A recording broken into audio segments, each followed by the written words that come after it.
Turning to Foreign Minister Kang Kyung-hwa's maiden visit to Tokyo as the nation's top diplomat, Tuesday was a hectic day, complete with a face-to-face with their Japanese counterparts and the Prime Minister Shizo Abe.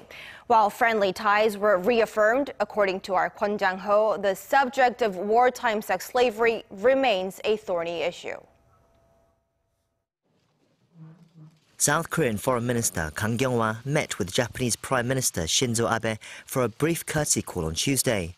On her first visit to Japan since she took office, Kang stressed the importance of the bilateral ties between Seoul and Tokyo, along with their relationship with Washington when dealing with North Korea's provocations.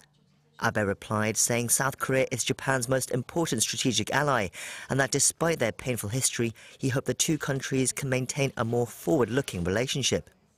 Kang also expressed hope that the Japanese Prime Minister will be able to visit South Korea for the 2018 Pyeongchang Winter Olympics next February. However, the contentious issue of Japan's wartime sexual enslavement of Korean women was not approached.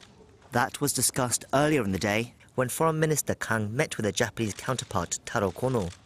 Seoul's foreign ministry said Kang briefed Kono on the task force that is currently reviewing the details of the 2015 landmark agreement that was supposed to settle the matter. The deal 2 years ago involved an indirect apology from Prime Minister Abe and the establishment of a foundation to compensate the victims. But the agreement has been under fire in South Korea ever since, especially with the victims themselves saying the deal did not go far enough and was reached without their consent. President Moon Jae-in pledged during his presidential campaign that he would review the agreement, leading to the formation of a task force in July to handle the issue.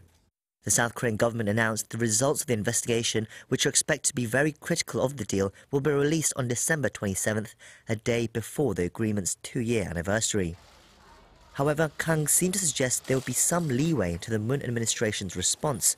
She told reporters earlier in the day that she planned to inform Kono the review will not necessarily fall in line with the administration's stance on the matter. Kono, meanwhile, told reporters before his meeting with Kang that the 2015 agreement was final and irreversible, and that Seoul should sincerely carry out its terms. The two foreign ministers are said to have concluded Tuesday's meeting, pledging to continue discussions on Japan's wartime sex slavery issue in the near future. Kwon Jang-ho, Arirang News.